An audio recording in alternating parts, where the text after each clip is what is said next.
หาการุณิโกนาโถตถาคตภควานพุทธปัจเจกพุทธอรหันตโพธิสัตวะปัจเจกพุทธอรหันตโพธิสัตวะภารัตรัตนะโพธิสัตวะดรเบียมเบกานะโมพุทธายะนะโมธัมมายะนะโมสังฆายะเจพิมสังเกโชดังโชเกชุกนำลาชังโชบาโดดักนีกับโซเจยดังเกจโซเกเปโซนำเกโดลาเป็นสีสังเกดุปาโชกราบถวายความเคารพพระอาจารย์ดรพระมหาจัญญาสุทธิยาโนที่เคารพอย่างสูงแล้วก็กราบถวายความเคารพพระอาจารย์ดรพระมหานรินทร์โทแล้วก็คารวะเพื่อนสาธมิกทุกท่านที่กำลังอาจจะเข้ามาติดตามแล้วก็เจริญพรญาติโยมสาธุชนชาววัดพุทธปัญญาที่นั่งอยู่ตรงนี้นะครับแล้วก็รวมถึงชาววัดพุทธปัญญาท่านอื่นที่อาจจะกำลังเข้ามาติดตามFacebook ไลฟ์สดของธรรมยามบ่ายในวันพระวันธรรมสวนะในวันนี้แล้วก็เป็นวันอาทิตย์ด้วยนะครับแล้วก็ขอเจริญพรกับญาติโยมท่านอื่นๆที่อยู่ทางบ้านที่อาจจะตามมาฟังระยะหลังที่อาตมาแชร์ไปในเฟซของอาตมาด้วยนะครับก็วันนี้ก็จะพูดต่อจากครั้งก่อนนู้นที่รับปากไว้ว่าจะพูดเรื่องพระอี้จริงนะครับแล้วก็พระเกาหลีอีกท่านหนึ่งนะครับซึ่งพระเกาหลีอีกท่านนี้เนี่ยโดยส่วนใหญ่ก็อาจจะไม่คุ้นนะครับท่านชื่อพระหะเยโชนะเดี๋ยวเราจะมาพูดกันแต่ว่าเมื่อวานนี้ท่านอาจารย์จัญญาท่านเมตตาว่าให้อาตมาได้ไปศึกษาค้นคว้าเรื่องแก่นพุทธศาสตร์ด้วยนะครับเพราะฉะนั้นวันนี้ก็อาจจะได้มีเวลาพูดเรื่องแก่นพุทธศาสตร์ต่อจากนี้ด้วยภายใน1 ชั่วโมงก็เดี๋ยวจะบริหารเวลาให้ได้แต่ว่าอาจจะยังไม่ได้ลงลึกรายละเอียดเรื่องแก่นพุทธศาสตร์นักอาจจะมาทำความรู้จักหนังสือเรื่องแก่นพุทธศาสตร์คร่าวๆกันก่อนนะครับทีนี้ก็ยังกลับไปที่ประเทศจีนกันนะครับวันนี้ก็ยังพาโยมเวียนไปเวียนมาระหว่างประเทศจีนกับประเทศอินเดียอยู่นะครับเดี๋ยวค่อยวกเข้าไทยโดยท่านอาจารย์พุทธทาสนะครับเมื่อเราพูดถึงพระธรรมทูตในอดีตนะครับพระธรรมทูตในอดีตเราก็จะนึกถึงหลักๆก็คือท่านเสวียนจ้างครับนะครับแล้วก็อาจจะคุ้นมากขึ้นเมื่อมาอีกท่านหนึ่งก็คือท่านฝ้าเหียนนะครับแต่หลักๆที่เราคุ้นกันสำหรับพระจีนก็มี3ท่านก็คือท่านฝ้าเหียนเสวียนจ้างหรือพระถังซัมจั๋งในเรื่องไสอิ๋วซุนหงอคงเนี่ยนะครับแล้วก็อี้จริงนะครับแต่ว่าในประวัติศาสตร์เนี่ยอาจจะมีมากกว่านี้นะครับแต่ว่า3ท่านนี้เป็นท่านหลักๆนะครับหลังจากที่พุทธศาสนาในอินเดียค่อยๆคลายตัวลงนะครับก็คือค่อยๆหายไปจากหลายพื้นที่ในอินเดียก็จะเข้าไปในทางจีนก็เข้าไปในทางศรีลังกานะครับหลักๆก็จะเป็น2ประเทศนี้เพราะฉะนั้นเข้าไปในศรีลังกาก็อย่างที่บอกว่าเป็นสายพุทธแบบสายบาลีที่ใช้บันทึกอักษรโดยใช้ภาษาบาลีนะครับ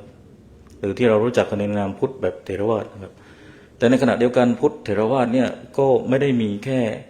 การใช้ภาษาบาลีในการบันทึกพระไตรปิฎกเท่านั้นนะครับหรือคำสอนหลักๆเท่านั้นเรามีเถรวาทอีกกลุ่มหนึ่งที่ใช้ภาษาสันสกฤตซึ่งกลุ่มนี้เราเรียกว่าสรวาสติวาทนะครับซึ่งปรากฏหลักฐานตรงนี้อยู่เหมือนกันในประเทศไทยก็คือที่นครปฐมนะครับก็มีหลักฐานที่บ่งบอกว่ามีกลุ่มพุทธแบบสรวาสติวาทนะครับสรวาสติวาทนะครับซึ่งอยู่แถวนครปฐมนะครับซึ่งในขณะเดียวกันอันนี้ก็เป็นสายหลักก็คือไปเริ่มปักหลักหลังจากอินเดียเนี่ยไปปักหลักที่ศรีลังกานะครับทีนี้พอสายสันสกฤตเนี่ยก็ไปปักหลักกันที่แถวอัฟกานิสถานคือพุทธแบบคันธาระนะครับแล้วก็ไปปักหลักกันที่จีนนะครับเพราะฉะนั้นประเทศที่เป็นศูนย์กลางการศึกษาพุทธศาสนาเมื่อประเทศอินเดียเรียกได้ว่า ล่มสลายก็ได้ก็เลยกลายเป็นเถรวาทที่อยู่ในศรีลังกาแล้วก็กลายเป็นจีนนะครับเพราะฉะนั้นพุทธศาสนาจากญี่ปุ่นเกาหลีนะครับมองโกเลียหรือทิเบตเนี่ยบางส่วนหลายส่วนก็ได้รับอิทธิพลมาจากจีนนะครับเพราะว่าในแผ่นดินจีนในตอนนั้นก็คือจีนเขายังเป็นประเทศมหาอำนาจตั้งแต่ไหนแต่ไรมาแล้วนะครับและเขาก็เป็นบ่อเกิดวิวัฒนาการหลายๆอย่างที่ญี่ปุ่นเกาหลีรับไปจากประเทศจีนนะครับพุทธศาสนาก็เป็นส่วนหนึ่งในตรงนี้ด้วยนะครับทีนี้พระที่นำพุทธศาสนาเข้าสู่ประเทศจีนหลักๆก็คือมี3ท่านที่อาตมาได้เอ่ยไปนะครับทีนี้เดี๋ยวเรามาทำความเข้าใจกันมากขึ้นนะครับคือเวลาเราพูดเรื่องพระธรรมทูตเนี่ยศัพท์ภาษาอังกฤษเราอาจจะคุ้นคำว่า missionary นะครับแต่ว่าครูบาอาจารย์หลายท่านที่ผ่านการอบรมพระธรรมทูตมาเนี่ยครับก็จะไม่ใช้คำว่า missionary ครับเพราะว่า missionary เนี่ยเป็นของคริสต์เขาใช้คำว่า missionary กันนะครับของเราเนี่ยใช้ทับศัพท์เลยคือดัมมทูตะนะครับ DSAM แล้วก็ DU ดูตะ TA นะครับถ้าผิดอาจารย์นรินทร์ช่วยผมด้วยนะท่านเอ็กซ์เพิร์ทภาษาอังกฤษธรรมทูตะครับภาษาอังกฤษนะครับธรรมทูตภาษาไทยใช่แต่ในภาษาอังกฤษก็จะขึ้นว่าธรรมทูตะนะครับDSAM DU TA ครับธรรมทูตะครับเราไม่ใช้ missionary เพราะ missionary มันเป็นศัพท์ของฝรั่งของคริสต์เขาแต่ว่าในขณะเดียวกันอันนี้ก็เป็นที่รับรู้กันในกลุ่มพระเถรวาทนะครับในศรีลังกาในไทยเขาใช้ดัมมทูตะนะครับหรือว่าลึกลงไปอีกเนี่ยเวลาพระศรีลังกาท่านพูดหรือพระพม่าท่านพูดเวลาพูดถึงพุทธศาสนาเนี่ยเวลาคุยกับฝรั่งเนี่ยเขาก็จะพยายามใช้คำว่าไม่ใช้คำว่าพุทธศาสนาไม่ใช้คำว่าบุดดิซึมใช้คำว่าพุทธศาสนาไปเลยนะครับคือทับศัพท์ไปเลยครับเพราะฉะนั้นถ้าเป็นไปได้เวลาโยมเจอฝรั่งก็สามารถใช้ทับศัพท์ให้เขางงไปก่อนเดี๋ยวเขาถามเองถ้าเขาอยากรู้ครับแล้วเราก็อธิบายไปเรามุ่งหมายให้เขาได้เข้ามา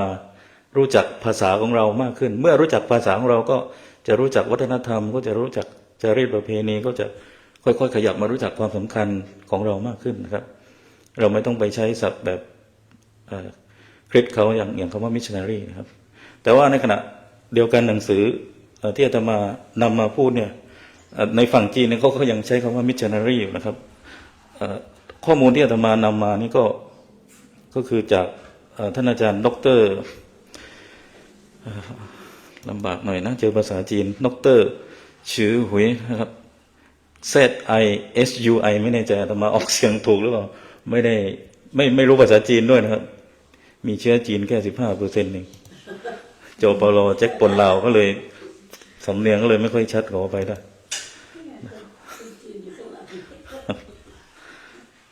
เขาใช้คำว่า Buddhist missionary monks นะครับBuddhism in China ครับท่านเป็นพระหนุ่มจีนนะครับมาสอนอยู่ที่วิทยาลัยพุทธศาสนานานาชาติที่โมโจโรครับแล้วข้อมูลเนี่ยลึกมากครับก็เลยได้ข้อมูลท่านมาพูดถึงพุทธศาสนาในจีนเนี่ยนะครับเราคือที่อาตมาพูดเรื่องนี้มันเป็นเรื่องประวัติศาสตร์เนาะมันอาจจะไม่ได้เกี่ยวโดยตรงเกี่ยวกับตัวหลักพุทธตรงๆเหมือนกับการพูดเรื่องแก่นพุทธศาสตร์นะครับก็พูดตอนนี้ก็ยังพูดเรื่องที่เกี่ยวข้องกับพุทธศาสนาอยู่นะครับแต่อาจจะไม่ใช่ตัวธรรมะตัวพุทธศาสนาโดยตรงนะครับแต่เดี๋ยวเราจะไปพูดตัวธรรมะโดยตรงเรื่องแก่พุทธศาสตร์กันนะครับก็ใน PowerPoint หรือข้อมูลของท่านเนี่ยท่านก็บอกว่าพุทธศาสนาเนี่ยเข้าไปในจีนเนี่ยคือในระหว่างราชวงศ์ฮั่นนะครับราชวงศ์ฮั่นนะครับปี206 BCE before Common Era 220 CE คือ Common Era นะครับก็คือพุทธเข้าไปในจีนคือระหว่างราชวงศ์ฮั่นแล้วนะครับทีนี้พุทธศาสนาเนี่ยเข้ามาโดย1กลุ่มพ่อค้า2คือกลุ่มพระภิกษุที่นำไปเผยแผ่ก็ตั้ง3ท่านนะก็คือท่านฟ้าเหยียนเสวียนจ้างหรือ ถังซัมจั๋งในสำเนียงใต้จิ๋วนะครับเสวียนจ้างจีนกลางแล้วก็ท่านอี้จิงนะครับแต่จริงๆมีมากกว่านั้นนะครับเดี๋ยวมาดูต่อนะครับ ทีนี้ตอนที่พระหรือว่าพุทธหนาเดินทางเข้ามาเนี่ยผ่านพ่อค้าผ่านพระเนี่ยก็ผ่านมาทางเส้นทางสายไหมนะครับเพราะว่าเส้นทางสายไหมเนี่ยก็เป็นเส้นทางกองคาราวานสำคัญระหว่างคือจากอินเดียไปเข้าจีนเนี่ยมันรู้สึกเส้นทางหลักคือมันต้องผ่านอัฟกานิสถานนะครับวันที่เราดูหนังเรื่องพระถังซัมจั๋งนะครับเหมือนที่อาตมาเคยชวนให้โยมไปดูหนังเรื่องพุทธานุภาพนะคือเส้นทางหลักเนี่ยก็ต้องผ่านเส้นทางสายไหมนะครับ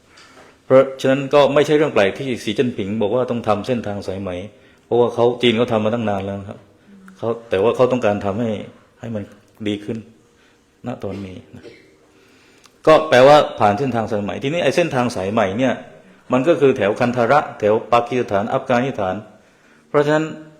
พอพูดถึงอัฟกานิสถานปากีสถานเราก็จะนึกถึงอะไรบ้างตากศิลาพูดถึงพุทธรูปบาบิยันพระพุทธรูปไวโรจนะที่ถูกกลุ่มรัฐบาลตาลิบันยิงนะครับอยู่ที่อัฟกานิสถานนั่นแหละคือมันเป็นบริเวณนั้นคือเส้นทางสายไหมก่อนที่จะเข้าสู่จีนนะครับ ซึ่งข้อมูลนี้ก็เป็นข้อมูลที่ก็จากฮั่นแล้วก็เข้ามาในช่วงของหมิงด้วยนะครับราชวงศ์หมิงนะครับจักรพรรดิของหมิงนะฮะแล้วก็ต่อมาก็จะมีพระจีนนะที่นำพุทธศาสนาเข้ามาตัวนี้ชื่อนี้เราอาจจะไม่คุ้นแล้วนะครับเพราะว่าเราคุ้นอยู่กับพระถังซัมจั๋งฝ้าเหยียนเสวียนจ้างหรืออี้จิงนะครับก็คือท่านกัสยปาดังคะแล้วก็ท่านธรรมรักษาสองท่านนี้เนี่ยไม่ใช่เป็นพระจีนแล้วอาจจะเป็นพระอินเดียหรือพระที่อยู่ตรงคันธาระนะครับหรือพระที่มีเชื้อสายอัฟกานิสถานนะครับเข้าไปในจีนนะครับแล้วก็มีการนำพระสูตร42บทนะครับเข้าสู่ประเทศจีนนะครับเพราะฉะนั้นเราจะเห็นว่าจีนรับพุทธแบบจากคนอินเดียเข้าไปเลยนะครับเพราะมันมีหลักฐานชัดเจนเหมือนกับทิเบตนะครับถ้าทิเบตพระแต่ว่าเข้าไปหลังนะก็คือนี่คือครูบาอาจารย์ยุคนาลันทาเข้าใจว่าอย่างนั้นนะครับทีนี้แต่ว่าเข้าไปโดยคนที่มีเชื้อสายอินเดียนะครับไม่ใช่จีนนะเหมือนในทิเบตก็จะมีท่านสนารคิตะนะครับแล้วก็ท่านครูปัตมัสสมวะหรือครูริโมเชก็เป็นอินเดียนะครับเข้าไปในทิเบตนะครับทีนี้ต่อมานะครับสองท่านนี้ก็เป็นพระอินเดียนะครับเข้าไปนะครับทีนี้ต่อมานะฮะต่อมาเมื่อพุทธเข้าไปเราก็ปรากฏหลักฐานนะครับก็คือมีการสร้างวัดขึ้นในประเทศจีนนะแล้ววัดเนี้ยมี3 นิกายเลยนะครับก็คือวัดม้าขาวใครไปประเทศจีนเนี่ยก็คงอาจจะคุ้นอยู่บ้างที่วัดม้าขาวนี่อยู่ที่ลั่วหยางนะครับซึ่งเป็นวัดพุทธแห่งแรกในประเทศจีนนะครับซึ่งสร้างขึ้นในปีค.ศ. 68ภายใต้การอุปถัมภ์ของจักรพรรดิหมิงนะครับราชวงศ์หมิงจักรพรรดิหมิงนะครับคือวัดม้าขาวในวัดม้าขาวเนี่ยก็จะมีวัดเถรวาทด้วยนะครับพระไทยเนี่ยอยู่ที่นั่นนะครับมีพระธรรมทูตไทยอยู่ที่นั่นอยู่ที่วัดม้าขาววัดม้าขาวนะครับภาษาจีนไม่ทราบว่าไม่รู้อ่านว่ายังไงนะครับม้าขาวแต่ในภาษาอังกฤษเราใช้คำว่า White Horse Temple นะครับก็มีการสร้างวัดขึ้นในประเทศจีนก็คือวัดม้าขาวถ้าในทิเบตก็มีการสร้างวัดเกิดขึ้นในทิเบตก็คือวัดสัมเย่นะครับหรือสัมเย่มอนัตรีซึ่งผลักดันและผู้มีส่วนสำคัญในการสร้างวัดสัมเย่ก็คือท่านครูรุปัตมะสมวะหรือครูริมโพเชร่วมกับพระสนารคิตะนะครับก็อันเนี้ยไอตัวที่บ่งบอกว่าพุทธมันเริ่มมีการเจริญเติบโตพุทธมันเริ่มได้รับความสนใจก็คือมันมีการแปลคัมภีร์เกิดขึ้นนะครับมีพระไปแปลคัมภีร์มีพระไปสอนนะครับมีการสร้างวัดขึ้นก็เหมือนในอเมริกาเนี่ยนะครับ มีการสร้างวัดในอเมริกาเกิดขึ้น มีการเอาหนังสือสวดมนต์มาจากประเทศไทยขนกันมาสวดกันที่เมืองไทยมีพระมาอยู่ที่อเมริกามากขึ้น มีพระฝรั่งบวชขึ้น มีพระไทยพระเอเชียนะมาอยู่ที่นี่มากขึ้น อันนี้ก็เป็นเรื่องที่บ่งบอกได้ว่าพุทธเริ่มขยับตัวมาที่ประเทศนั้นๆแล้วนะทีนี้เวลาไปรวดเร็วมากนะครับเดี๋ยวใครท่านใดต้องการที่จะดูวัดม้าขาวอาตมามีภาพนะครับ จะได้ดูได้ว่าเป็นยังไงเพราะอาตมามี PowerPoint นะครับทีนี้เรามาดูพุทธว่าแล้วพุทธที่เข้าไปในประเทศจีนเนี่ยมันเป็นพุทธแบบไหนนะครับในยุคแรกๆนะครับเหมือนที่บอกว่าพุทธในประเทศไทยเนี่ยพอเราไปขุดมาเราเจอแบบพุทธแบบศรีลังกาอาตมาขึ้นไปที่เชียงใหม่เชียงรายเนี่ยนะครับก็ไปเจอศิลปะพุทธนะครับหรือทรงวัดแบบลังกาเพราะฉะนั้นพุทธทางเหนือก็ได้รับอิทธิพลจากลังกาเป็นพุทธแบบเถรวาทแบบลังกาเป็นแบบสายมหาวิหารเข้าไปอย่างนี้เป็นต้นนะครับแต่พอลงไปภาคใต้วัดสวนโมกเนี่ยนะครับไปเจอรูปเจ้าแม่อวโลกิเกศวราหรือกวนอิมโพธิ์สัตว์มีมหายานอยู่ด้วยขุดไปขุดมาแถวภาคอีสานขุดไปไปเจอวัชรปานีปัตตมปานีนี่มันอยู่ในถ้ำอชันต้าเนี่ยทำไมมาผุดอยู่ที่เมืองไทยขุดไปขุดมาไปเจอแหวนวงของเมาริยะนะครับอาตมาเจอคุณหมอบัญชาพงษ์วณิชซึ่งอยู่ที่หอจดหมายพุทธทาสเอาให้ดูนะครับแล้วก็ทำเป็นล็อกเก็ตมาแจกกันนะครับก็เจอที่ชุมพรก็มีที่ไม่แน่ใจว่าส่วนไหนของชุมพรไปเจอถ้าจะไม่ผิดเป็นแหวนโมริยะในราชวงศ์ของโมริยะเนี่ยซึ่งเป็นราชวงศ์ที่เกี่ยวข้องกับเจ้าสุมาราชนะครับหรือขุดไปไปเจอสัญลักษณ์ของกษัตริย์อะไรบางอย่างในที่เชื่อมไปยังราชวงศ์ในมัคคตนะครับอยู่ที่อยู่ที่พุทธคยานะครับมัคคตหรือมัคคะครับแล้วมันโผล่ที่ประเทศไทยได้ไงก็แสดงว่าไม่ธรรมดาแล้วสิเพราะฉะนั้นประเทศไทยเลยมีความเชื่อมโยงกับอินเดียนานไกลมากเพราะเราดูจากหลักพวกโบราณคดีพวกนี้พวกโบราณวัตถุพวกนี้นะครับแล้วเราก็ไปเจอทั้งมหายานทั้งวัชยานใช่ไหมที่อยู่ในไทยอย่างนี้พิธีเถราพิเศษเนี่ยถ้าโยมอยู่แถวภาคอีสานเนี่ยนะอาตมาไปที่ชัยภูมินะโยมอาตมาไปที่ชัยภูมิไปที่อำเภอแกล้งค้อเป็นสายของวัดหลวงพ่อพระอาจารย์ไพศาลวิสาโลเป็นวัดที่หลวงพ่อคำเขียนเคยอยู่ปรากฏว่าเขามีพิธีเถราพิเศษถามว่าพิธีเถราพิเศษเป็นของเถรวาทหรือก็ไม่ใช่ใส่หมวกเหมือนพระถังซัมจั๋งเถราพิเศษเพราะฉะนั้นนี่คือได้รับอิทธิพลมาจากวัชรยานมหายานและเถราพิเศษเนี่ยมีในประเทศลาวด้วยนะเพราะว่าเมื่อก่อนร้านลาวคือเรียกว่าร้านช้างนะครับร้านช้างก็กินพื้นที่เข้ามาในไทยด้วยร้านนาก็คือทางภาคเหนือของไทยครับเพราะฉะนั้นร้านนาร้านช้างก็อยู่ใกล้กันและมีการแลกเปลี่ยนทางวัฒนธรรมก็มีอิทธิพลของมหายานอยู่ด้วยพอเราศึกษาประวัติศาสตร์เนี่ยเราก็จะพบว่าอันนี้มันไม่ใช่เรื่องแปลกนะมันเป็นเรื่องที่มันเกิดขึ้นในอดีตซึ่งสืบมายังปัจจุบันโดยการมีพิธีเถราพิเศษเกิดขึ้นนะครับเห็นไหมครับอันนี้ก็เป็นข้อได้เปรียบในการศึกษาประวัติศาสตร์เราก็จะได้เข้าใจมากขึ้นว่ามันมีที่มาที่ไปอย่างไรนะครับทีนี้พุทธที่เข้าไปในจีนยุคแรกนี่คือเป็นพุทธแบบเถรวาทแต่เป็นเถรวาทที่ใช้ภาษาสันสกฤตนะครับก็คือเถรวาทที่เราเรียกว่าสรวาสติวาระนะครับแล้วก็เพราะในภาษาอังกฤษเนี่ยเขาใช้คำว่าสรวาสติวาทาแอนมหายานนิกายะเห็นไหมเขาไม่ใช้คำว่าเถรวาทแอนมหายานะเขาใช้คำว่าสรวาสติวาระเพราะฉะนั้นสรวาสติวาระไม่ใช่มหายานสรวาสติวาทะเนี่ยเป็นเถรวาทแต่เป็นเถรวาทที่ใช้ภาษาสันสกฤต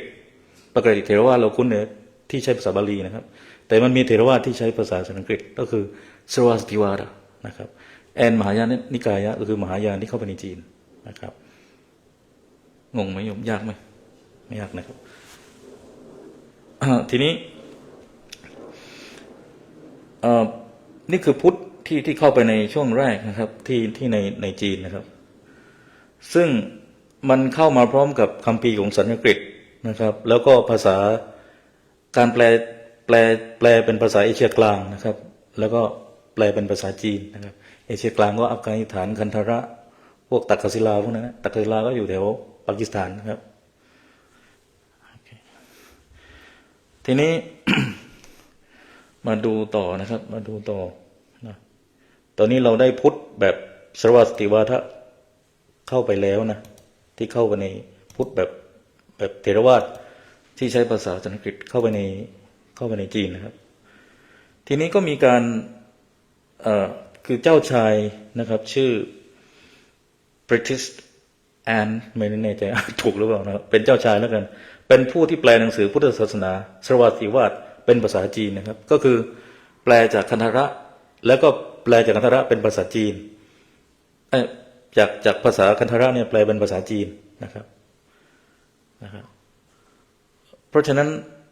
ถ้าอยากคนที่สนใจเรื่องพุทธแบบน้องๆเด็กหนุ่มๆรุ่นใหม่ฝรั่งทั้งหลายเนี่ยถ้ามันอยากเก่งเรื่องฝรั่งที่สอนในอเมริกาเนี่ยที่อยากเก่งเรื่องพุทธเนี่ยเขาต้องไปเรียนภาษาอะไรบ้างถ้าอยากจะเป็นอาจารย์สอนในมหาวิทยาลัยเนี่ยพวกนี้ต้องไปเรียนภาษาโบราณก็คือไปเรียนภาษาจีนไปเรียนภาษาทิเบตไปเรียนภาษาบาลีเพราะพวกนี้มันต้องการอ่านคัมภีร์ได้นะครับเพราะฉะนั้นพวกฝรั่งเลยไปเรียนภาษาทิเบตเลยเจอฝรั่งพูดภาษาทิเบตโอ้โหเหมือนกับอาจารย์ชยสาโรอาจารย์สุเมโทพูดภาษาไทยนั่นแหละคล่องเหมือนนั้นแล้วเจอเห็นฝรั่งคุยกับพระทิเบตเป็นภาษาทิเบตไม่ใช่ภาษาอังกฤษนะครับคุยมันว่าเล่นเลยก็เพราะว่าเขาต้องการที่จะเข้าใจเรื่องคัมภีร์ทางพุทธศาสนานะครับทีนี้ก็มีการก่อตั้งวัดในลั่วหยางแล้วก็มีการแปลคัมภีร์พุทธศาสนาเป็นภาษาจีนนะครับนี่ก็เป็นจุดเริ่มแรกนะครับที่เริ่มการเผยแผ่พุทธในจีนนะครับ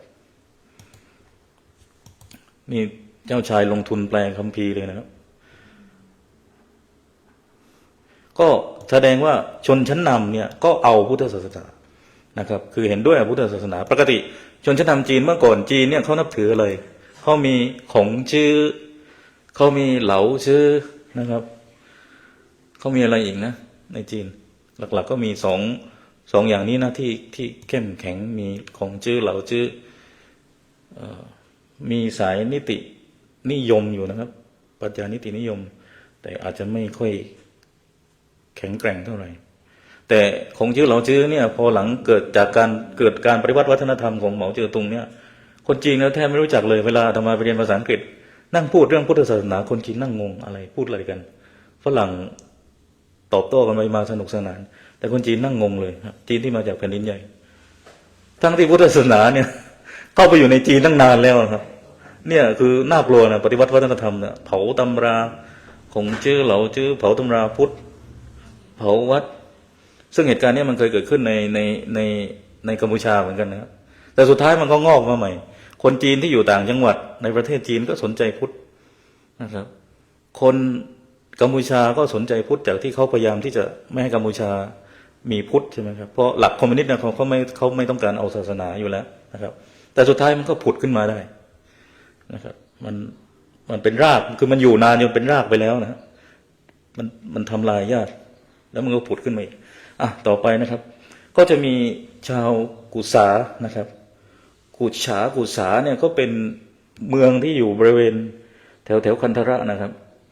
ก็แปลคัมภีร์มหายานเป็นภาษาจีนนะครับ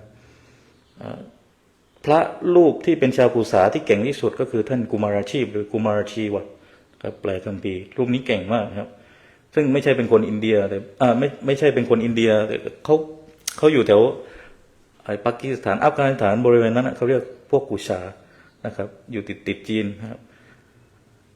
แล้วก็เข้าไปแปลคัมภีร์ในประเทศจีนนะครับท่านกุมาราชีพนะครับแล้วก็มีการแปลคัมภีร์สำคัญหลายคัมภีร์เช่นคัมภีร์ปรัชญาปรมิตานะปรัชญาปรมิตานี่ก็เป็นคัมภีร์ที่เก่าที่สุดในของฝ่ายมหายานครับทีนี้ในปรัชญาปรมิตาเนี่ยก็มีการพูดถึงเรื่องความว่างเหมือนที่ท่านอาจารย์พุทธทาสพูดเรื่องความว่างบ่อยนะครับแล้วก็ งานหลักของแก่นพุทธศาสตร์ที่จะพูดนี่ก็คือพูดเรื่องความว่างเนี่ยนะครับในเรื่องสัพเพธัมมานาลังอภินิเวสายะถึงทั้งหลายทั้งปวงไม่ควรยึดมั่นถือมั่นนะครับเรามารู้จักชื่อกันทีนี้ไปต่อนะครับก็มีพระนะครับที่เข้าไปในประเทศจีนหลายท่านเลยนะที่เป็นอินเดียเมื่อกี้อ่านไปแล้วนะครับท่านกุมาราชีพเจ้าชายแปลไปเมื่อกี้นะครับก็อาตมาก็ข้ามแล้วกันนะเพราะว่าถ้าเราอาจจะใช้เวลานานแต่ว่าหลักๆเนี่ยก็คือสามท่านนี้แหละหลักคือท่านฟ้าเหียนเสวียนจ้างแล้วก็อี้จิงนะครับเอาละทีนี้เราก็มาดูประวัติท่านอี้จิงกันนะครับคือถ้าโยมต้องการข้อมูลเพิ่มเดี๋ยวจะมาให้ไปอ่านเล่นได้นะครับทีนี้เรามาดูของท่านอี้จิงกันนะครับก็สรุปว่าพุทธที่เข้าไปจีนพุทธที่เข้าไปจีนจึงมีสองสายหลักๆหนึ่งคือสรวาติวาดะซึ่งเป็นเถรวาทที่ใช้ภาษาสันสกฤตนะครับไม่เป็นเถรวาทนะไม่ใช่มหายานสรวาติวาดะแต่ใช้ภาษาสันสกฤตสองก็คือมหายานที่เข้าไปยุคต้นๆเนี่ยก็คือมหายานแบบโยคาจาระก็เข้าผ่านท่านเสวียนจ้างหรือพระถังซัมจั๋งเนี่ยครับคือใน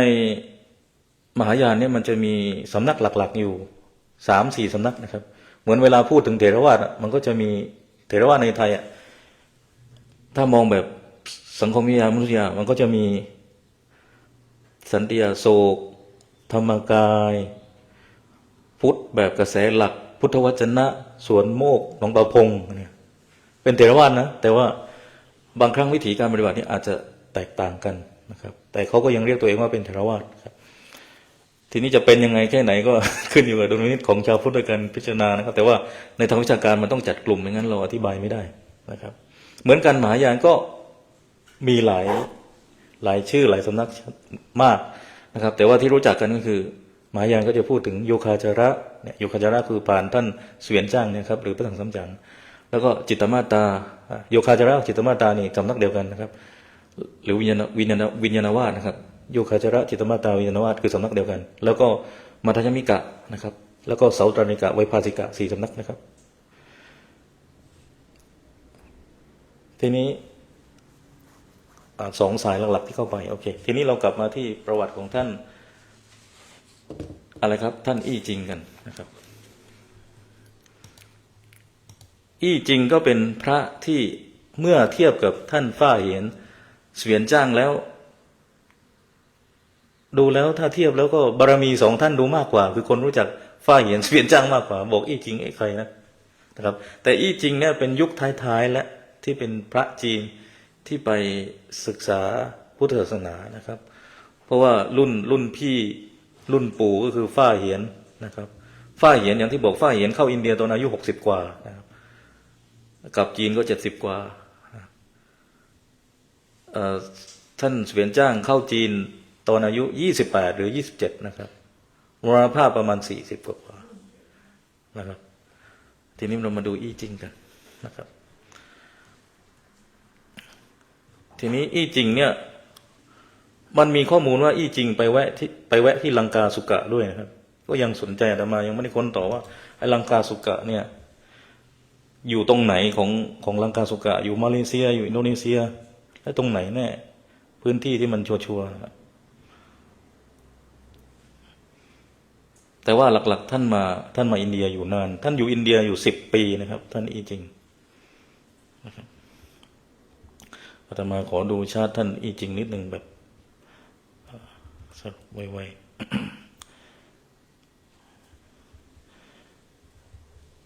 ฟ้าเสียนอี้จิงโอเคอี้จิงเนี่ยอายุ37 ปีนะครับจึงเดินทางออกจากประเทศจีนนะครับอย่างที่บอกว่าเสวียนจ้างอายุ27หรือ28เข้าอินเดียฟ้าเหียนรูปแรกที่เข้าไปอินเดียเนี่ย60กว่านะครับพระจีนเหมือนกันแต่เข้าไปอายุต่างกันเลยเพราะว่าเขาไม่ได้คุยกันเพราะว่าคนละช่วงอายุ นี่คนเก่งมันน่าจะอยู่ใกล้ๆกันน่าจะได้คุยกัน แต่ว่ามันก็พูดยากมันไม่ได้เมคแพลนอะไรกันนั้นโอเคทีนี้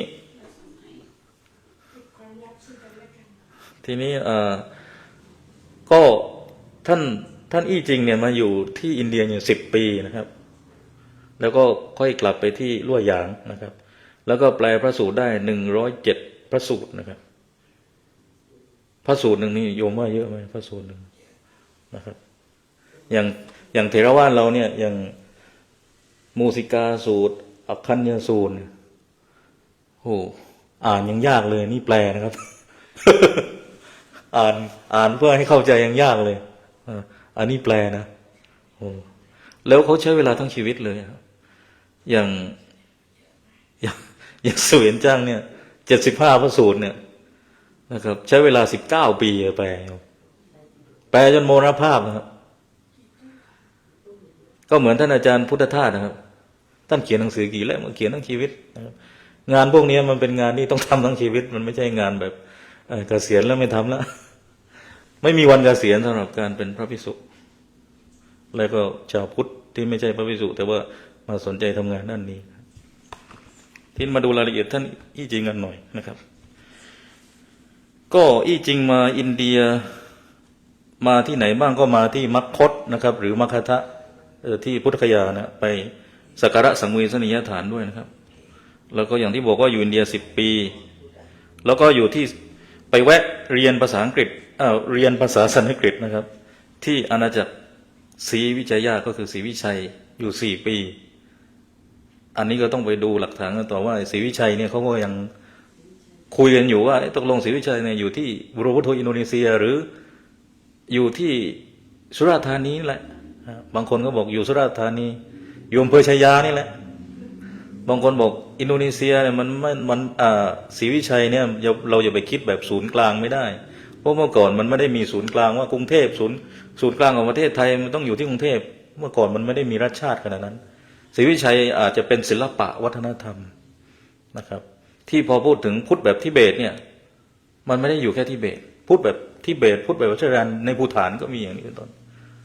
โอเคก็เป็นเรื่องของนักวิชาการไปแต่เราพูดให้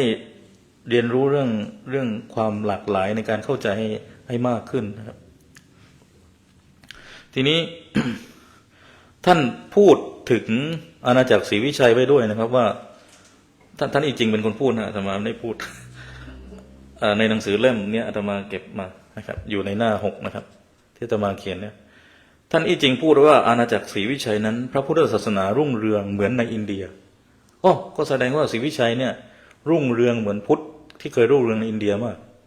นะครับแล้วมีสังฆราชชื่อว่าสักยะเกียรตินะครับเป็นประมุขสงฆ์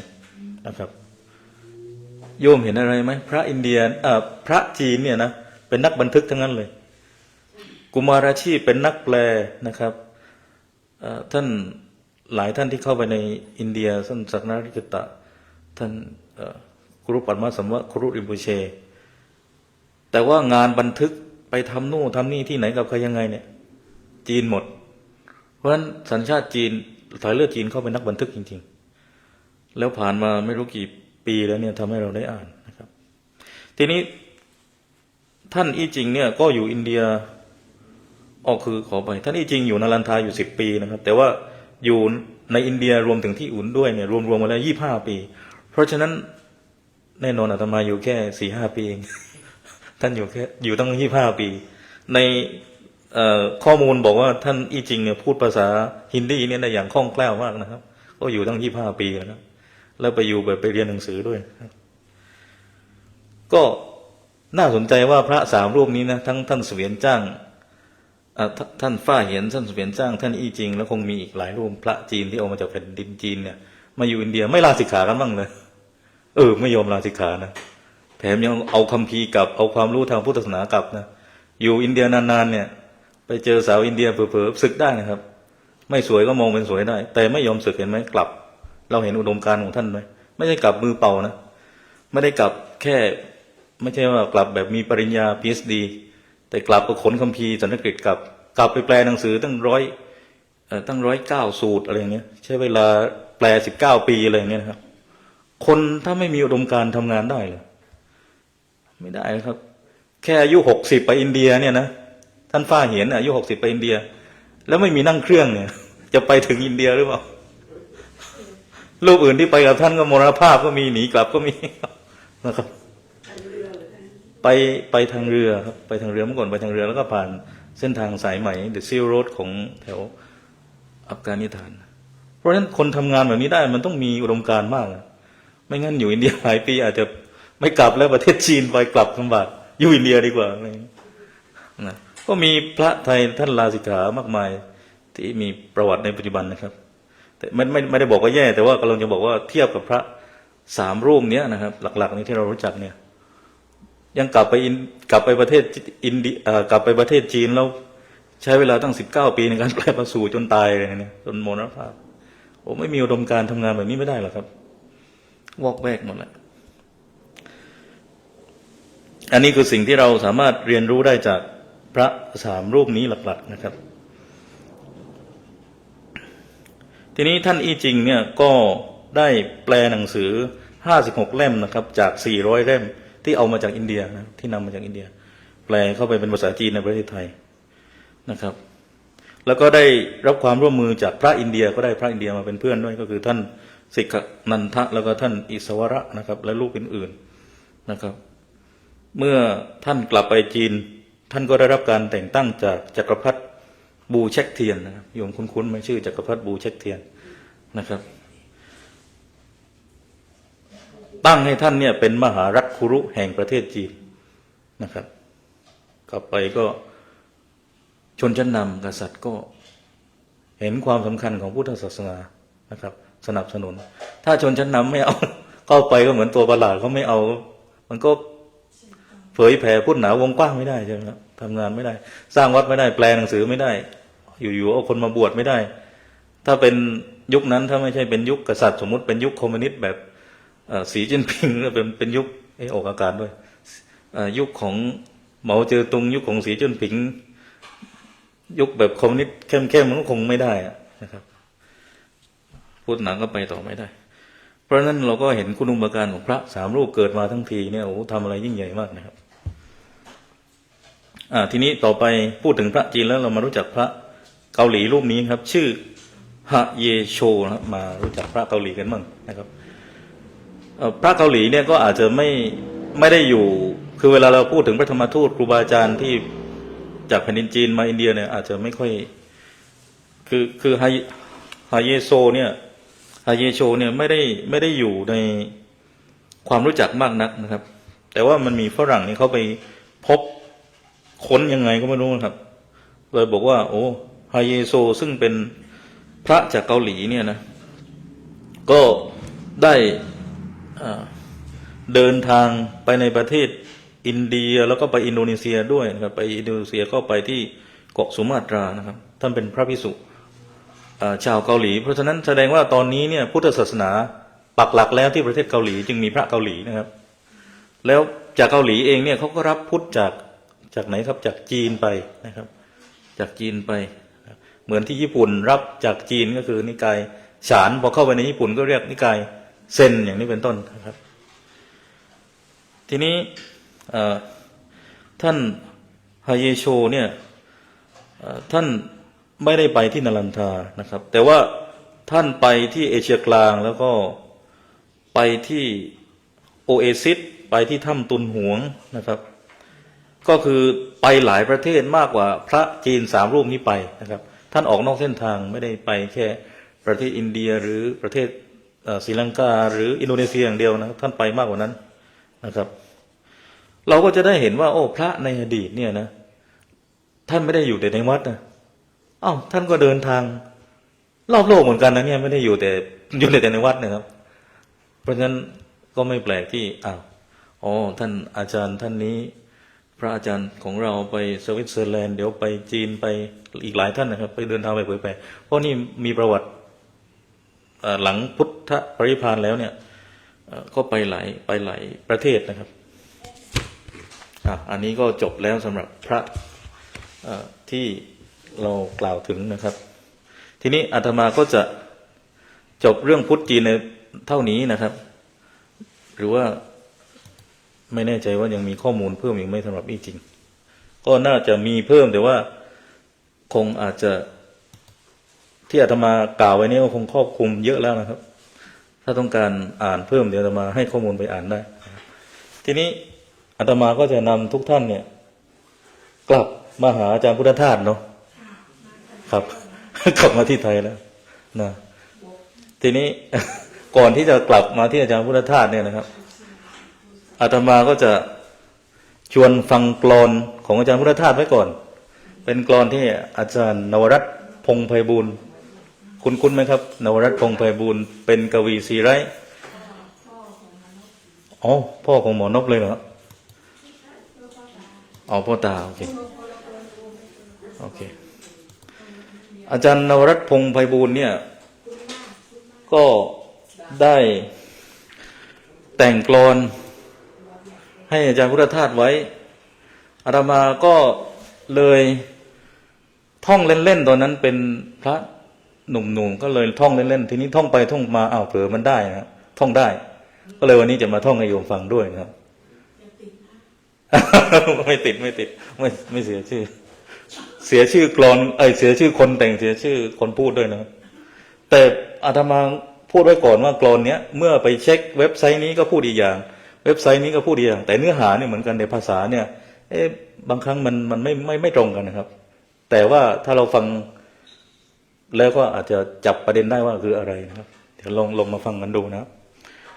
เริ่มอย่างนี้ก่อนพุทธทาสนามท่านปานขุนเขาทว่าเบาสบายอย่างว่างไร้น้ำหนักและตัวตนของท่านนั้นใหญ่นักใหญ่ด้วยหลักให้สละตัวตนนะครับเราต้องรอไม่น้อยเป็น100 ปีถึงจะมีคนอย่างนี้เกิดสักคนอาจ100 ปี1,000 ปีมีสักคนอยู่ในโลกแต่หลุดพ้นจากโลกไปอยู่ในโลกอยู่เหนือโศกเหนือสุขเหนือยุคสมัยจุดประทีปสว่างที่กลางใจสว่างสวยสะอาดพบ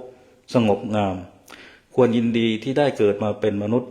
ได้พบพุทธศาสตร์แพรวพระแก้วสามได้ฟังธรรมจากสวนโมกขวลารามได้เดินตามรอยพระอริยมรรคจบแล้ว จบแบบนี้ต้องทุกคำอ่ะครับ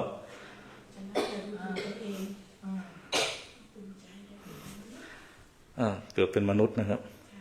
ทีนี้ท่านอาจารย์ดร.พระมหาจัญญาที่เคารพของเราเนี่ยของทุกท่านเนี่ยนะครับได้ให้การบ้านอาตมาให้ไปอ่านเรื่องเกี่ยวกับพุทธศาสตร์แล้วก็นำมาคุยกับโยมต่อนะครับโยมรู้ไหมว่าอาจารย์พุทธทาสเนี่ยเคยได้รับฉายาเป็นนาคารชุนเหมือนกับนาคารชุนของนักปรัชญามหายานในนาลันทาด้วยนะครับอาจารย์พุทธทาสเนี่ยครับเพราะว่าในมหาวิทยาลัยนาลันทาซึ่งเป็นมหาวิทยาลัยอินเดียในอดีตเนี่ยมีพระรูปหนึ่งชื่อนาคารชุนหรือคนอินเดียคนทิเบตจะออกเสียงว่านาคารชูนะครับ ของเราไปออกชุนไปเลยนาคารชุนต้องถามคนที่จบทางเอกภาษาไทยว่าทำไมเราไปอ่านชุนไปเลยนะครับแต่พอฟังองค์ธรรมะพูดนะฟังพระทิเบตพูดฟังคนอินเดียพูดเขาก็จะออกเสียงว่านาคาราจูนะครับเขาไม่ออกนาคาราชุนครับแต่ของเราคงมีวิธีในการปรับภาษาอะไรบางอย่างในทางเทคนิคของภาษานะครับมันก็คล้ายๆกับว่าไปแม่น้ำคงคาไปคงคาไม่รู้จะแปลไม่รู้จะอธิบายยังไงไปแม่น้ำคงคาเนี่ยคนอินเดียเขาบอกว่าอะไรคงคาไม่รู้จักกังกาลิเวอร์กังกาลิเวอร์ไอกดอีกกังกาลิเวอร์ตื่นเลยเข้าใจเลยนะครับหรือไปกุสินาราเนี่ยคนไทยบอกกุสินากาตื่นอีกแล้วหรือไปพุทธคยาเราก็รู้จักพุทธคยาของเขาโบสถ์กายาสีมหาโบธิหรือต้นโพก็โบธิรักษาโพธิรักษาเขาออกโบธิรักษาสีมหาโบธิเพราะฉะนั้นคนไทยที่ชื่อสีนะครับอย่าได้น้อยใจ ใช่ไหม ขนาดนายกรัฐมนตรีอินเดียเนี่ยยังมีสีเลยครับคนปัจจุบันเนี่ยสีประธานมนนมัสการประธานมนตรีสีนรันดราโมดีจีแปลว่า respect เคารพนะครับกำลังจะบอกว่าอันนี้มันออกนอกเรื่องแล้วนะโยมแต่ว่าพูดให้ตลกไปว่าสีเนี่ยนะสีก็คือใช้เรียกต้นมหาโพธิ์สีมหาโพธิสีมหาโพธิโบสถ์กายาในภาษาอังกฤษแต่คนอินเดียก็เรียกต้นโพนะครับว่าสีมหาโพธิโบธิรักษานะครับหรือนายกรัฐมนตรีอินเดียเนี่ยนายกรัฐมนตรีอินเดียเนี่ยนะครับสีนรันดราโมดีเนี่ยจะไปออกอินเดียแล้วเอากลับมาก่อนทีนี้ท่านอาจารย์พุทธทาสเนี่ยก็รับฉายาว่าเหมือนดังพระนาคารชุนหรือนาการชุนนะครับนาการชุนนะครับคือที่พูดไปเดี๋ยวโยมไปเจอคนอินเดียไปนั่งทานข้าวร้านอินเดียพูดไปคนอินเดียมาพูดเรื่องนี้ด้วยเดี๋ยวไปกันได้อย่างเนี้ยไปกันได้ไปด้วยกันได้เขาโอเคเข้าใจเหมือนกับบอกว่าเคยฟังมาจากพระรูปหนึ่งว่ากงกังกากังกาคือคงคาโอเคที่เดียวกันครับแต่คนไทยเรียกคงคาอินเดียเรียกกังกานะครับ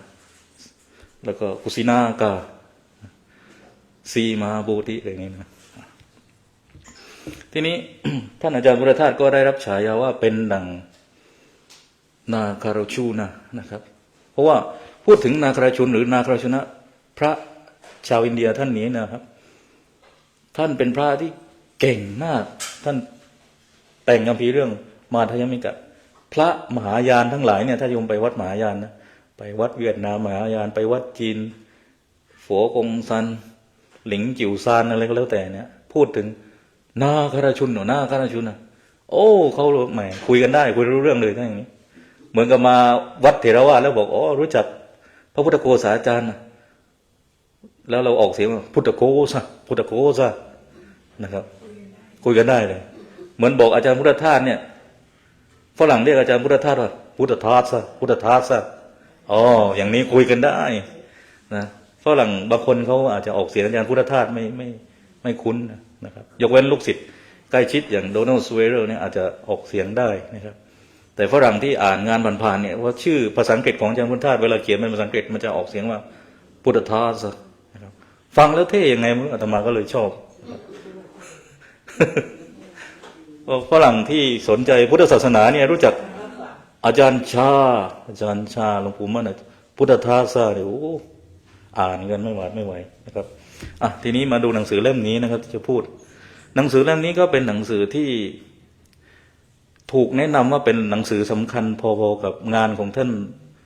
ปอ.วิยุตโตพระพุทธโฆษาจารย์งานของท่านที่สำคัญก็คืองานเรื่องพุทธธรรมนะครับของปอ.วิยุตโตนะพุทธธรรมแต่อาตมาก็ยอมรับว่า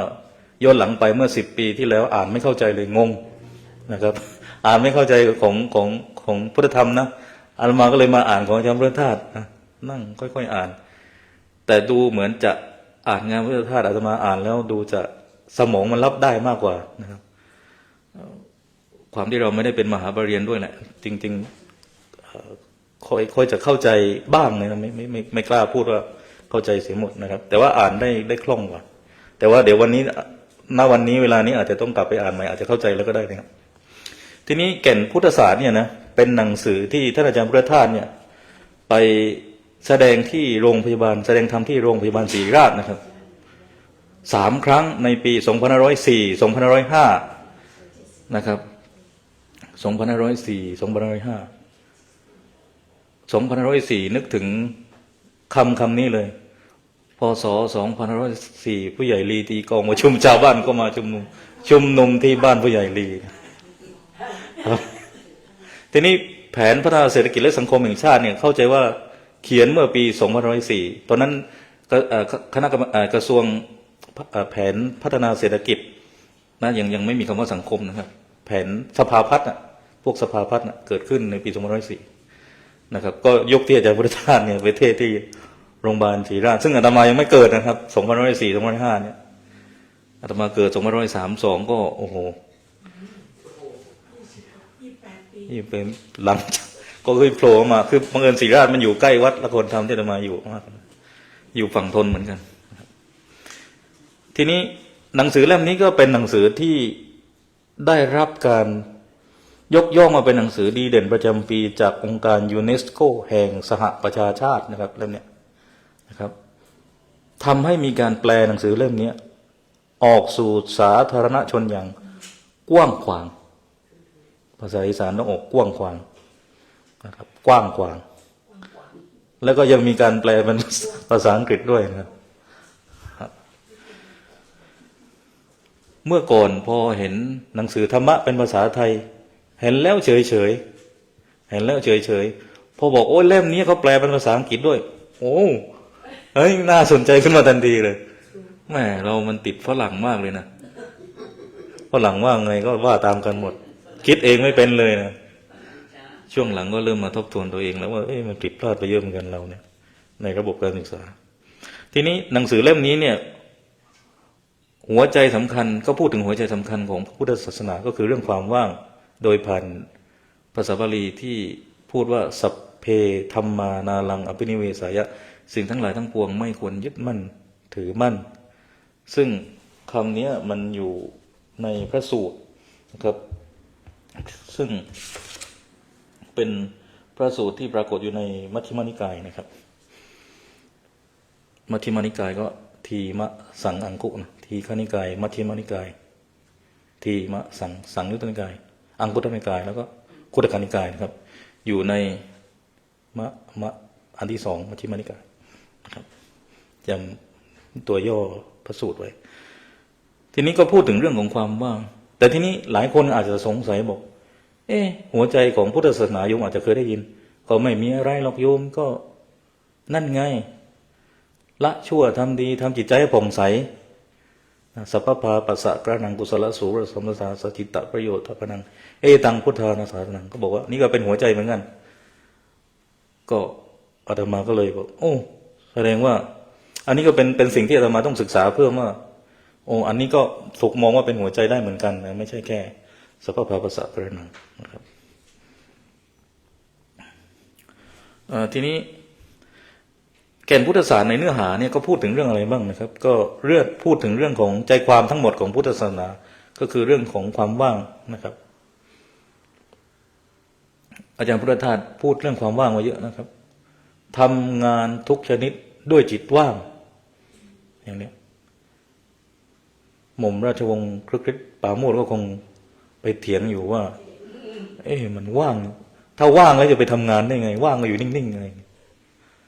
ว่างไม่ได้หมายความว่าไม่ทำอะไรเลยหรือไม่มีอะไรเลยว่างจากกิเลสก็ได้หรือมีสติในการทำงานอย่างนี้ว่างได้เหมือนกันนะครับทำงานทุกชนิดด้วยจิตว่างนี่เป็นต้นแล้วก็พูดถึงเรื่องของความว่างทำที่เป็นประโยชน์แก่คฤหัสถ์เรื่องสุญญตาคือสุญญตานี่ก็ว่าด้วยความว่างแล้วจริงๆมหายานก็เน้นให้ความสำคัญกับเรื่องก็ต้องเป็นมหายานแบบที่อาตมาคุ้นก็คือมหายานแบบขององค์ธรรมนิกายเกลุปะเนี่ยเขาพูดถึงเรื่องความว่างนะครับซึ่งปรากฏในหนังสือของมัทยมิกะปราชญ์ที่เขียนหนังสือเล่มนี้คือปรัชญาก็คือท่านนาคราชุนนะครับหรือนาคราชุนนะแล้วก็เรื่องวิธีปฏิบัติเพื่ออยู่ด้วยความว่างนะครับการปฏิบัติเพื่อความว่างมี3โอกาสคือปกติกระทบและดับจิตนะครับแล้วก็อันที่4คือยอดปรารถนาของมนุษย์จิตวุ่นทำงานเป็นทุกข์จิตว่างทำงานสนุกไปหมดอย่างนี้เป็นต้นคือหนังสือที่สำคัญของอาจารย์พุทธทาสเนี่ยก็อย่างเช่นแก่นพุทธศาสตร์นะคู่มือมนุษย์นะอาตมาก็อ่านวนอยู่แถวเนี้ยแต่จริงๆมันมีมากกว่านี้มีเยอะมากนะครับเดี๋ยวถ้ามีโอกาสก็เดี๋ยวอาตมาต้องไปศึกษาเพิ่มว่ามหายานเขาพูดเรื่องความว่างก็คือปรัชญาของท่านนาคราชุนนะพูดผ่านมัทยมิกะเนี่ยนะครับ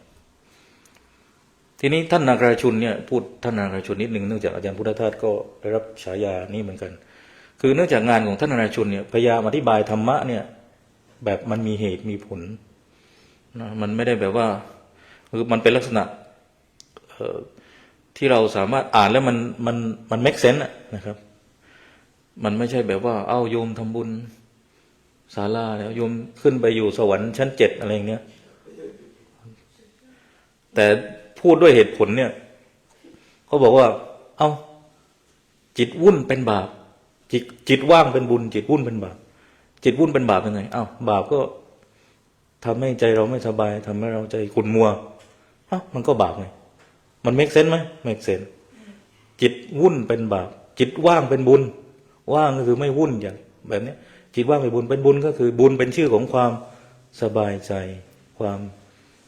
ผ่องใสอะไรอย่างเนี้ยนะเพราะฉะนั้นมันเมคเซนส์นะเวลาพูดแบบนี้เข้าใจได้ครับฝรั่งก็เข้าใจฝรั่งเก็ตอยู่นะครับทีนี้มาดูเรื่องความเป็นมานะครับของหนังสือเล่มนี้นะครับก็อย่างที่บอกว่าท่านอาจารย์พุทธทาสพูดหนังสือเล่มนี้แล้วก็คนเนี่ยเอามาตีพิมพ์ก็คือสำนักพิมพ์สุขภาพใจเนี่ยนะครับเอาไปพิมพ์เมื่อปี2508นะครับแล้วก็เนื่องจากท่านอาจารย์พุทธทาสเนี่ยได้รับการนิมนต์จากคณะแพทยศาสตร์โรงพยาบาลศรีราชนะครับในเดือนธันวาปี2504นะครับแล้วก็มกราปี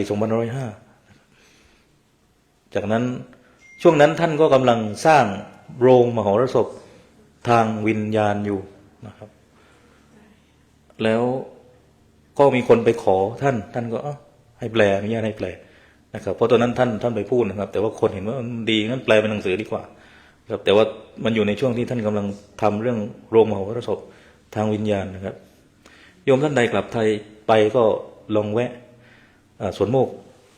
ลองดูนะครับก่อนที่จะไปกระบี่ก่อนที่จะไปภูเก็ตนะครับเพราะสตีฟเนี่ยไปประมาณสองครั้งแล้วมั้งครับสองครั้งแล้วนะครับทีนี้พอปี2508เนี่ยนะองค์การด้านการศึกษาวิทยาศาสตร์และวัฒนธรรมแห่งชาติสหประชาชาติเนี่ยก็ได้มอบรางวัลชนะเลิศให้เป็นหนังสือดีประจำปี2508นะครับก็คือหนังสือเล่มนี้นะครับแล้วต่อมาเนี่ยก็มีพระชาวฝรั่งก็คือท่านพระธรรมวิจัยโยนะครับเป็นพระภิกษุชาวอังกฤษก็แปลหนังสือเล่มนี้เป็นภาษาอังกฤษฝรั่งก็เลยเริ่มรู้ขึ้นนะครับแปลในช่วงวันรออายุ79ปีของท่านอาจารย์พุทธทาสนะครับแล้วก็ภาษาอังกฤษเนี่ยใช้คำว่า hearts wood from the bee tree นะครับทีนี้พอต่อมา10 ปีต่อมาท่านสันติกโรนะครับคือท่านโยมเวลาโยมเข้าไปใน YouTube เนี่ยแล้ว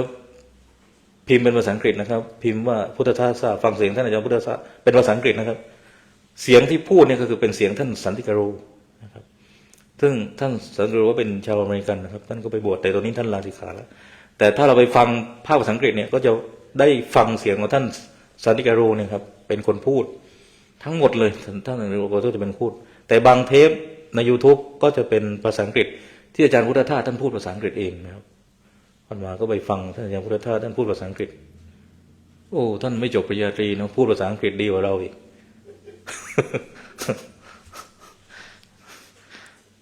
ท่านสันติกโรเนี่ยก็ด้วยความที่ไปบวชแล้วก็เป็นลูกศิษย์อาจารย์พุทธทาสก็แปลหนังสือเล่มนี้อีกนะครับแต่ว่าให้ชื่อใหม่ว่า Hardwood of the Bodhi Tree นะครับแล้วก็พิมพ์ที่ไหนพิมพ์ที่สหรัฐอเมริกาเลยนะครับเอามาพิมพ์ที่นี่เลยนะได้ลูกศิษย์ชาวอเมริกันคนหนึ่งเอามาพิมพ์ที่นี่โดยสำนักพิมพ์ก็คือ Wisdom Publication นะครับพิมพ์แล้วเสร็จปี2537นะครับอาตมาเพิ่งเกิดได้ไม่กี่ปีทีนี้ก็เดี๋ยวครั้งหน้านะครับอาตมาก็จะมาลงรายละเอียดนะครับว่ายังไงนะครับแต่เริ่มต้นด้วยการท่านให้เริ่มต้นด้วยการเกริ่นทิ้งไว้นิดตรงนี้จบแล้วเดี๋ยวอาตมาก็จะจบแล้วนะครับคือก็พูดถึงเรื่องของแก่นพุทธศาสตร์ไว้ว่าคือเวลาเราศึกษาพุทธศาสนาเนี่ยมันจะมีทั้งสิ่งที่เกี่ยวข้องกับพุทธศาสนาสิ่งที่เป็นพุทธศาสนานะครับอย่างสิ่งที่เกี่ยวข้องพุทธศาสนาคือเรื่องประวัติศาสตร์เรื่องจิตวิทยาแต่สิ่งที่เป็นพุทธศาสนาท่านก็บอกว่าต้องเข้าใจว่าสิ่งที่เป็นพุทธศาสนาคือสิ่งที่เป็นมูลฐานของพุทธศาสนา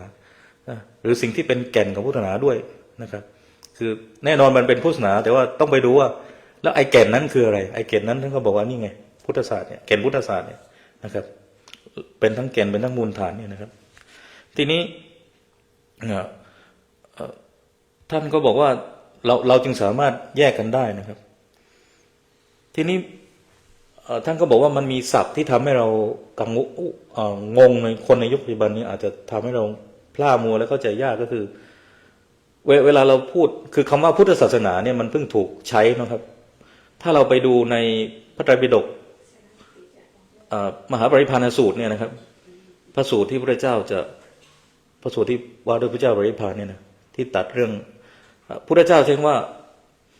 ธรรมและวินัยที่เราแสดงแล้วบัญญัติแล้วเนี่ยจักเป็นศาสดาของเธอเมื่อเราล่วงลับไปพุทธเจ้าใช้คำว่าธรรมและวินัยนะครับหรือใช้คำว่าพรหมจรรย์หรือใช้คำว่านวังคสัตตุศาสตร์9นะครับอย่างนี้เป็นต้นเพราะฉะนั้นเวลาพูดถึงพุทธศาสนาเนี่ยเขาก็ในยุคสมัยพุทธกาลยุคพุทธเจ้าเนี่ยจึงใช้คำว่าธรรมะนะครับธรรมะของสมณะโคดมถ้าไปพวกนิครณนาถบุตรเขาก็ใช้ธรรมะของนิครณนาถบุตรถ้าโยมไปอ่านหนังสือพวกพราหมณ์ฮินดูพวกนี้เขาก็ใช้คำว่าธรรมะเหมือนกันนะครับหรือสรวาดัมมะสมภาวะอะไรเนี่ยดัมมะเหมือนกันนะครับใช้ธรรมะเหมือนกันนะครับไม่ได้ใช้คำว่าพุทธศาสนานะครับพอใช้คำว่าธรรมแบบนี้มันตรงตัวไปเลยว่าตกลงเป็นธรรมของใครล่ะนะครับเป็นธรรมของพุทธหรือเป็นธรรมของพราหมณ์เป็นธรรมของสมณะโคดมเป็นธรรมของพุทธเจ้าอย่างเงี้ยทีนี้ท่านก็พูดมาอีกคำนึงคือท่านอาจารย์พุทธทาสพูดว่าโรคทางคือเวลาเราพูดโรคทางจิตเนี่ยในปัจจุบันเนี่ยมันไปตีความเข้ากับความหมายของทางแพทย์ก็คือโรคทางจิตเนี่ยมันเกี่ยวพันกับโรคทางกายด้วยเนาะในทางแพทย์นะครับในทางพยาบาลเนี่ยนะแต่ว่าท่านบอกว่าโรคทางจิตที่ท่านกำลังจะพูดถึงเนี่ยมันไม่ได้เกี่ยวข้องกับโรคทางจิตคือการที่คนเราเนี่ยขาดธรรมะมันไม่ได้เกี่ยวข้องกับไอ้โรคจิตที่ทางแพทย์เขาพูดที่ไปเกี่ยวข้องกับทางกายด้วยนะครับเพราะฉะนั้นท่านกลัวว่ามันจะไม่ตรงท่านก็เลยใช้ศัพท์มา3ระดับท่านก็บอกว่ามันมี physical disease คือโรคทางกายปวดเมื่อยตัวอะไรเนี่ยแล้วก็ mental disease โรคทางจิตที่เกี่ยวข้องกับทางกายด้วยอาการทางกายด้วยนะครับแต่ของเราธรรมะเนี่ยท่านใช้คำว่า spiritual disease คือโรคทางจิตวิญญาณและไอ้จิตวิญญาณเนี่ยไม่ได้แปลว่าผีด้วยนะวิญญาณแปลว่าการรับรู้นะครับอย่างนี้เป็นต้นนะครับแล้วท่านก็บอกว่าโรคทางวิญญาณเนี่ยหรือ spiritual disease เนี่ยเราป่วยกันทุกคนนะครับก็เพราะว่าเราไม่ได้เป็นพระอรหันต์เราจึงป่วยกันบ้างป่วยมากป่วยน้อยก็ไม่รู้นะครับเป็นทุกคนและเป็นเรื่องใหญ่เพราะฉะนั้นถ้าใครเป็น mental disease ก็ไปโรงพยาบาลบ้าได้นะครับแต่ไม่ใช่เป็นเรื่องของพุทธศาสนาที่ไปพูดเรื่องโรงพยาบาลบ้าอะไรเนี่ยเพราะฉะนั้นเรื่องของพุทธศาสนาคือต้องพูดเรื่อง spiritual disease ไม่ได้พูดเรื่อง mental disease ไม่ได้พูดเรื่อง physical disease นะครับวันนี้เป็นศัพท์ที่อาจารย์พุทธทาสพยายามเคลียร์ทุกระเบียดนิ้วเลยอาตมาอ่านไปแล้วโอ้มานี่โอ้ละเอียดมากนะครับก็ถ้าใจร้อนนี่อ่านแล้วไม่เข้าใจนะครับก็วันนี้ก็เลยเกินเรื่องแก่นพุทธศาสตร์ไว้แต่เพียงเท่านี้ก่อนนะเดี๋ยวอาทิตย์หน้าคงได้ลงรายละเอียดนะครับตอนนี้ก็บ่าย2:10 นาทีแล้วนะครับก็ขออนุโมทนากับญาติโยมทุกท่านนะครับขอความสุขความเจริญความร่มเย็นในธรรมจงมีแก่ทุกคนทุกท่านเทอญ